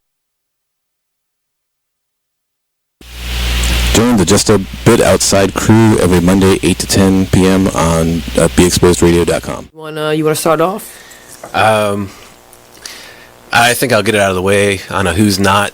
Okay, do it. The Orioles. Right. They got swept by the Royals. They lost 4 in a row, and the last 5 games have all been decided by 1 run. Mm-hmm. The game before, or the last game that they lost before the Royals was the Nationals, and it was Weeders, of course, won with a home run. Hit the home run. Right. They were going into that National series. It seemed like they were doing so well, and they just crapped out. They got that game postponed, so who knows when they're going to replay that or play that game. Mm-hmm. That's my first not for the night. Okay. Okay, I'm going to go ahead and weigh in on my who's not, and I'm going to talk about the San Diego Padres. The Padres. That's okay. You just took my answer. They're in last place in the NL West. They've lost 8 of their last 10. Their run differential is a negative 65, which is just horrible. So when you have let me just talk about run differential a little bit. It's kind of like the how much you're winning or losing your games by, pretty much. Yeah. Okay. It's like the margin of victory, kind of. Right. So when you're in a negative number, that means that you're then your average game you're losing by a whole lot. Right. I mean, a number like negative 65, this early in the season is pretty rough. That's horrible. Then the pitching numbers pretty much support this stat right here. I mean, the team ERA is 4.70, which is 26th in the league. They have 126 walks allowed. They acquired Jared Weaver in the offseason, and he really has not panned out. He's off to one of the worst starts in any of the pitchers in 2017. Mm-hmm. He's 0-4 with a 6.05 ERA. In May alone, he already has 12 earned runs in May. And, another one of their pitchers, Clayton Richard, he's 2-4. You are listening to BeExposedRadio.com.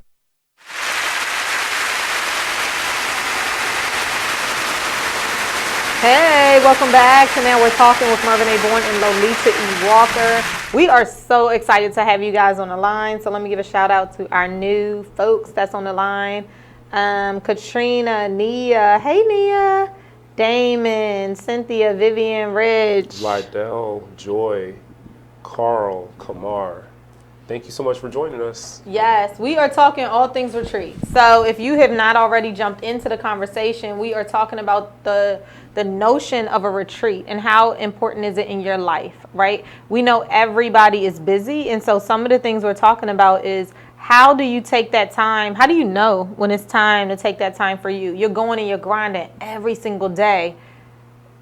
Are you going to decide that it's time for you to retreat? Hell yeah, because you're busy. Your body is telling you it's time, right?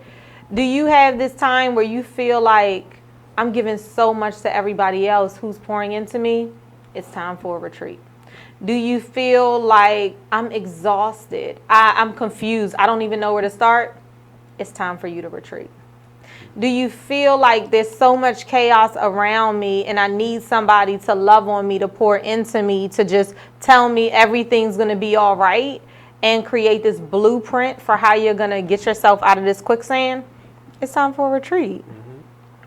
So get in it. Get into it, right? So we've been talking about mind, body, soul. Yeah, and mindfulness and the connection between all of those things. And it's really about the synergy between all of those things and being conscious and aware that they're all a part of who we are.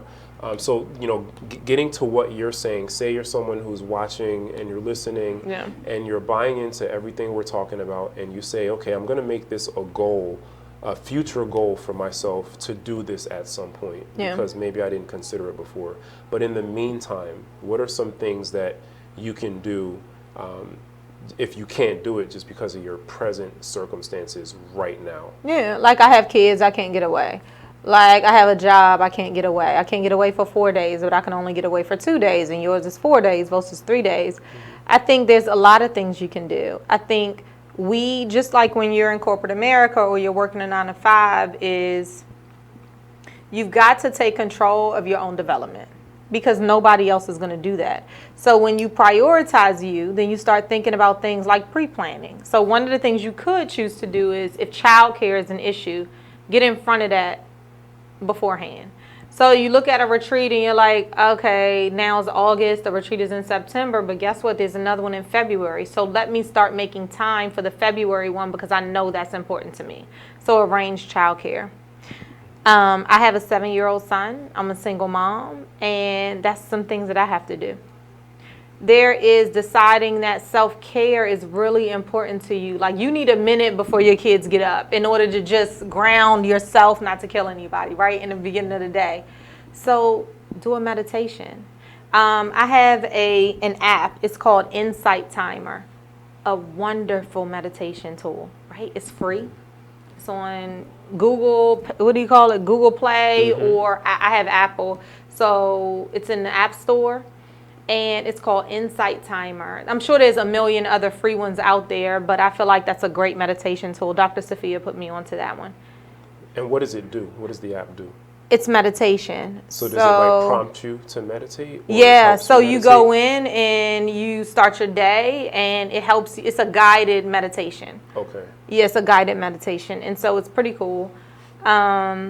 Some other things you can do is exercise, right? There's nothing like being outside and jogging or walking and being able to take that space. There's actually breathing, right? One of the things we always talk about, and I'm sure you're going to talk about in your retreat, is the notion of deep breaths. When you breathe in 3 times, some people say 5, but regardless if it's 3 or 5, your body can't physically do anything else when you're breathing in. Right. Like, at all. So when you're focused on that breath in and out and in and out and in and out, it focuses you. And when you can practice that, then you start your day off with intention. You have a space where you can create, where you can clear distractions, and when you can be focused on what your intention is going to be for the day. So those are a couple things. Yeah, I love it. One I would add to that is reading. Yeah. There may be certain things or areas that you don't know a lot about. So for instance, meditation would be one for me. There are so many amazing books out there about meditation, about what it is, how it's useful, how it changes your life, how it helps your body. Like, really, the information is there if you go get it. Another example I would use is your book. Like, I read your book, even though I'm not a woman, I read the whole book, and it was extremely valuable to me. It was extremely insightful. I learned a lot. Because it challenges your thinking. Yeah, Absolutely. Differently. Yeah, Absolutely, no thanks for that. It Yeah, does. It completely challenges the way you think and guides you into new ways of thinking that are going to promote your own personal growth and development. So if I never picked your book up, that's perspective and information and growth that I wouldn't have. And so, a lot of times we think that it costs, that all these things of value that we're talking about cost money. And the reality is that most of them don't cost any money at all. And what's the value to you, right? What's the value of your personal growth? And I tell people all the time that personal growth equals professional growth.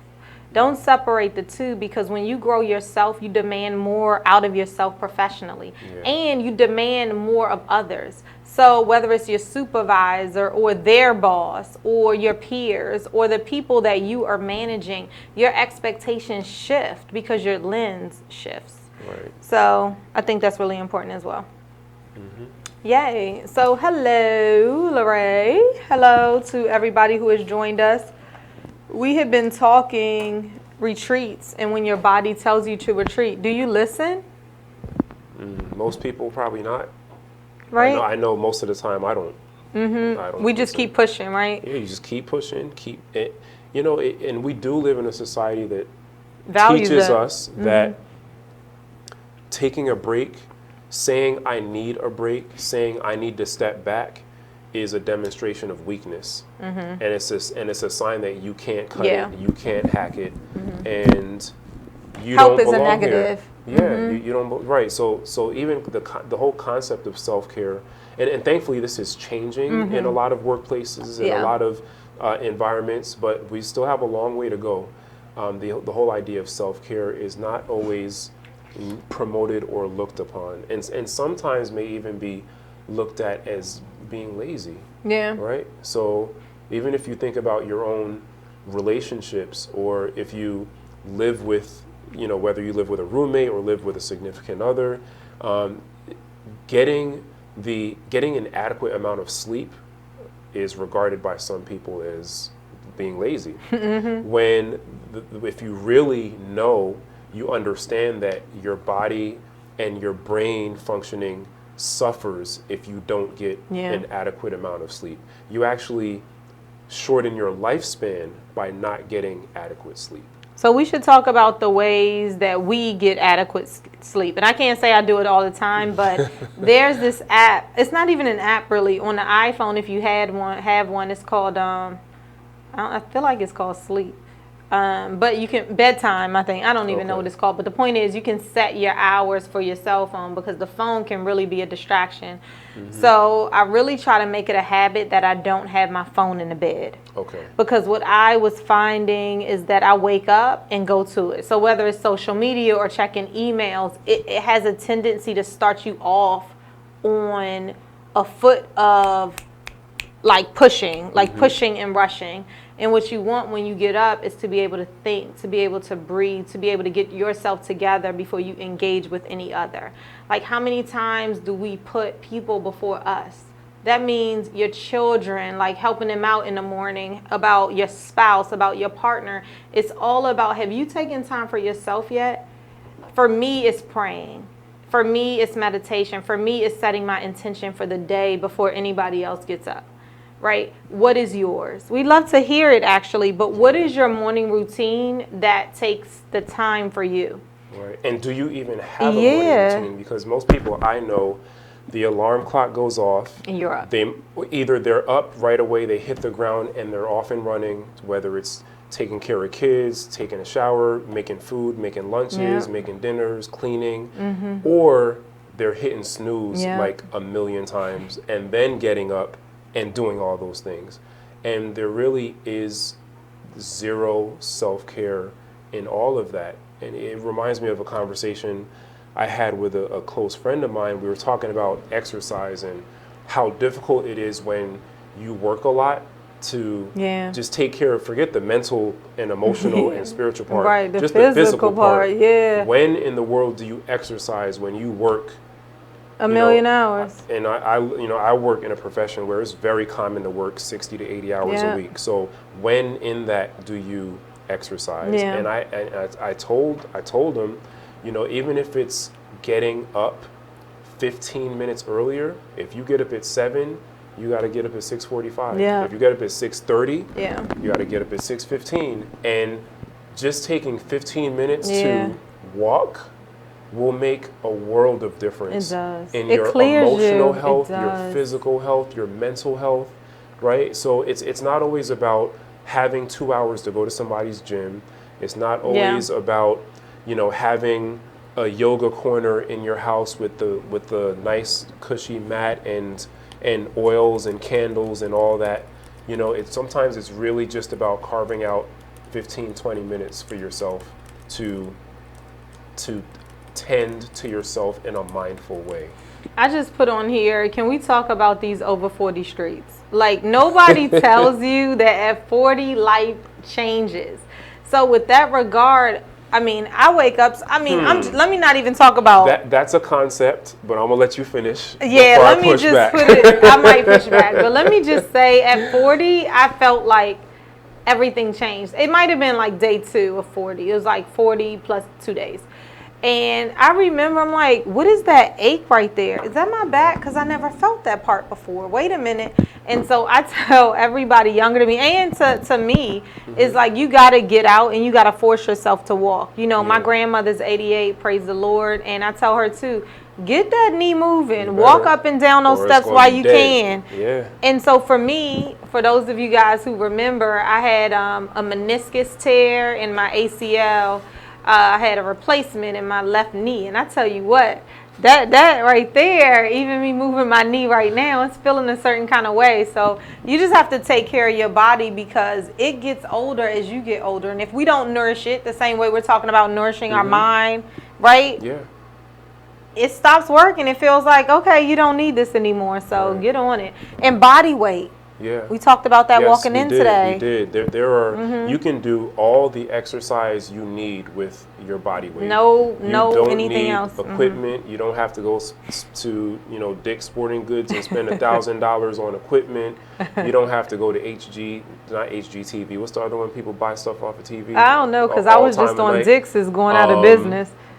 You know, you don't have to go on the Home Shopping Network and buy the latest gadgets Amazon. or Let's gadgets go with Amazon. or Amazon and spend $1 gazillion on because we weigh enough to keep to exercise ourselves. No, you don't need any of that. And you know, personal trainer extraordinaire Kenji Jackson, who actually just commented in the live chat, will tell you that you can do everything you need to do and feel great and look great with the weight of your body. He showed us here, I mean, Kenji was on a show before, and he showed us, I think it was 3 exercises that you could do without any equipment at all. One of them, because my son and I do this actually, is pushing up, like doing a push-up, standing up. Kenji, I think that you should give me a session for this one right here. But pushing against the wall, like a push-up, straight forward and back, like pushing yourself off. We did wall squats. Right? What was the third one that we did, Kenji? Let us know. We did chair dips. Chair dips. Yeah, but if I can push back gently. Yeah, on something gently. You just said very, very gently. You'll barely feel it. You'll barely feel it. Okay. The whole idea that when we hit these age milestones, that there are physical ailments that accompany the milestone, whether it's 30, 35, 40, 45, 50. That is, in my opinion, 100% conceptual. Okay. It's mental. I don't think the universe knows that you're 40 and a day. I think there's a lot of power that we give to certain milestones in our lives because culturally we've designated them as milestones. There are cultures where turning 40 doesn't mean a damn thing. But we live in a culture where 0s and 5s have cultural and symbolic significance. So we attribute a lot of weight to birthdays that end in 0s and 5s. Okay. That's really all it is. Your body, nothing changed in your body the morning that you woke up on your 40th birthday, for example. and I'm only using 40 because that's what you threw out. Yeah, but absolutely. You know, if you've gone through your 30s, like I started hearing people say in their mid-30s, I'm old. And it was kind of like becoming like a cute thing to say, like talking about how you're old. And I felt like you can claim that all you want. There's nothing old about me. I feel great. I think I look okay. And you know what? Even when I don't feel great, because my whole body has been hurting from playing sports in high school and college and will probably hurt for the rest of my life. But you know what? I'm not claiming anything negative in terms of my body. What comes will come. but I'm claiming power over my body. You know, I'm going to believe in that because I'm all about affirmations. But what I will tell you happened for me, baby, it was mental. But I tell you that I felt the shift and in my self-discovery phase at 40, because that's when self-discovery happened for me, where I was in tune with everything. Maybe I got more in tune to my body to let me know or to take heed on what my body was telling me. And I will tell you that every day I wake up and say, I wish Kenji lived closer. So we got to go to break, but when we come back, we'll talk more about it. See you then. We'll be right back with Now We're Talking.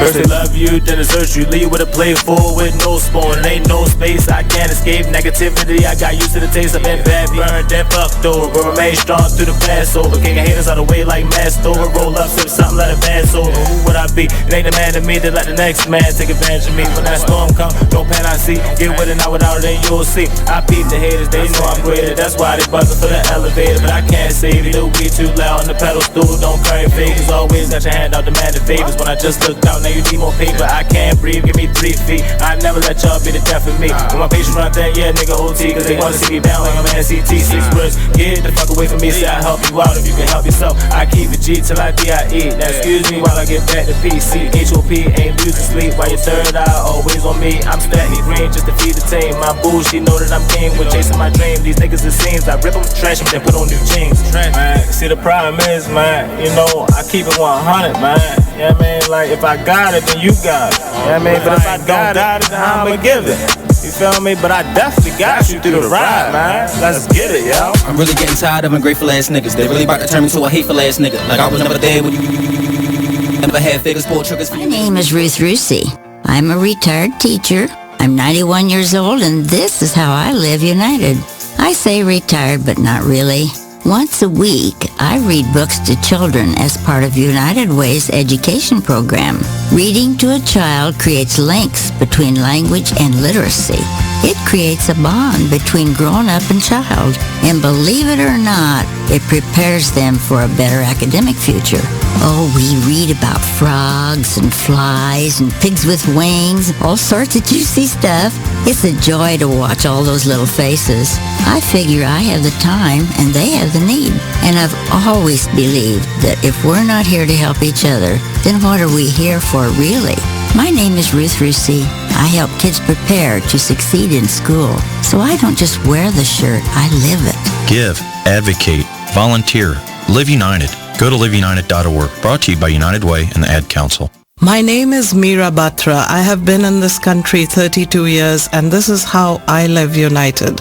America has always been the land of promise, and in my community, many families have come for a better life. Coming from another culture myself, I know the desire to become part of a community, to feel at home, and to gain the tools.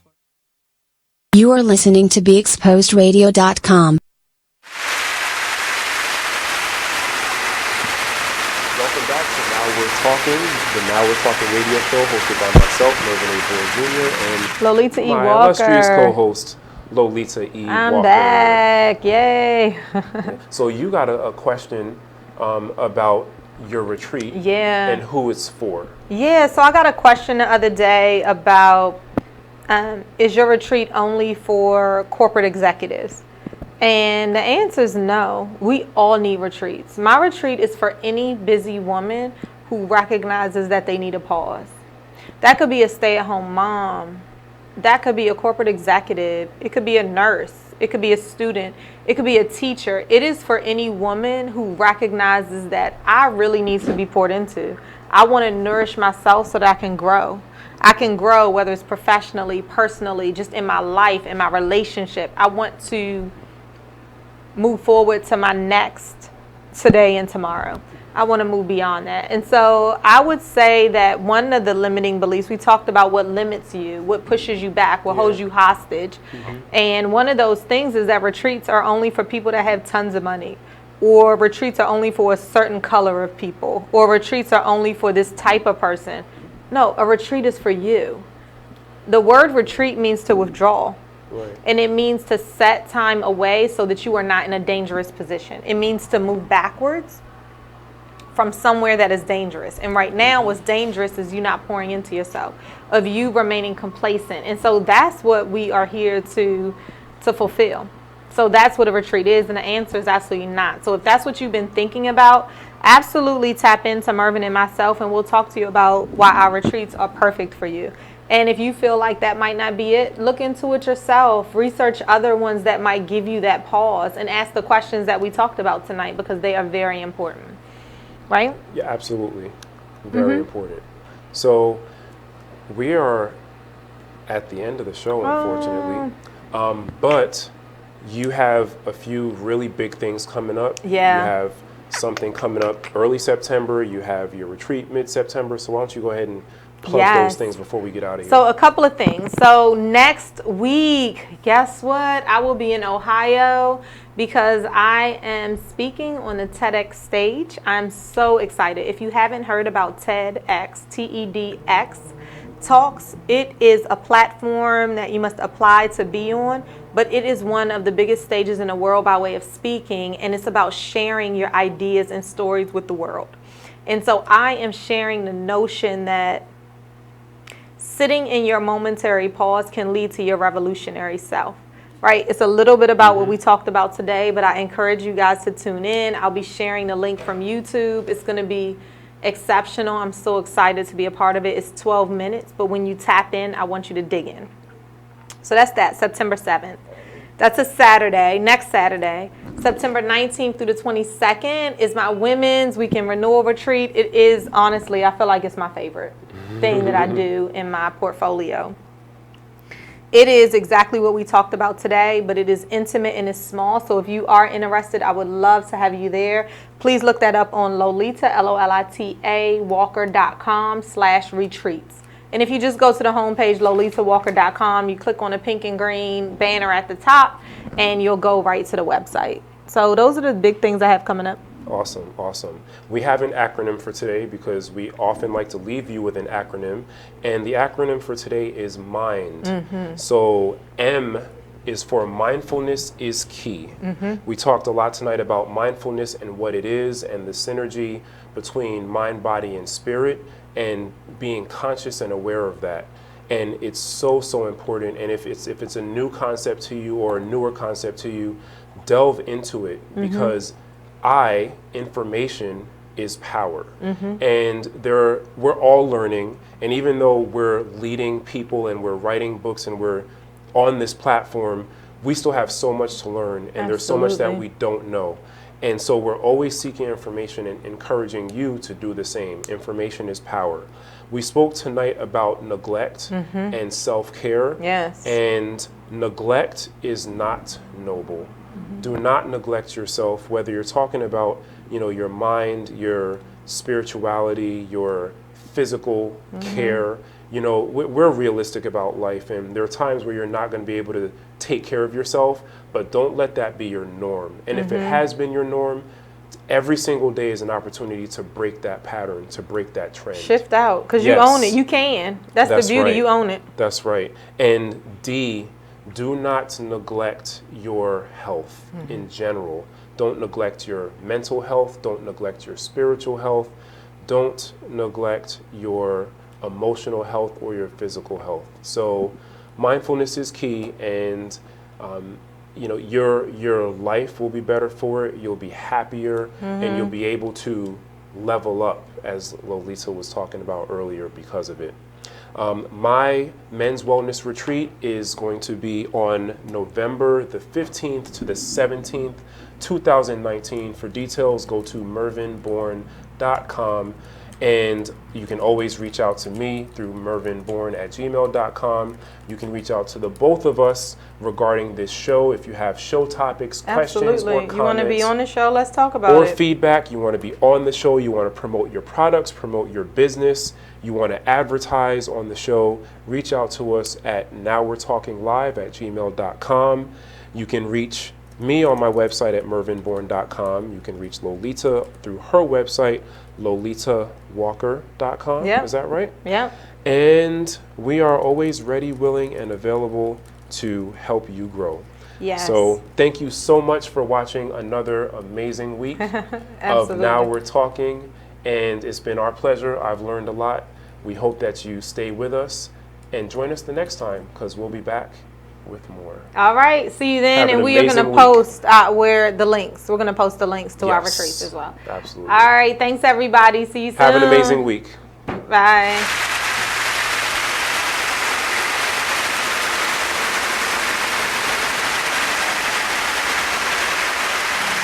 Take a minute and listen to this flashback of the Black by Demand radio show. Control. They said she wouldn't so they didn't know if she had a weapon. So it's just a mess. So yeah, you do have to have these discussions with your children. You do. And you have to make them aware of that there is an enemy out there. Every time the police pull you over, or every time you have an interaction with the police as a black person, you are at risk of being in front of your enemy. Hopefully, it's not a police officer that wants to demonstrate that he's your enemy, but we all see it's a high probability of that being the case. So if we're not talking to our children do not have the coping mechanisms to deal with these type of intense situations. What they're going to do is what most of us do as black people, me and anyone else, which is become emotional.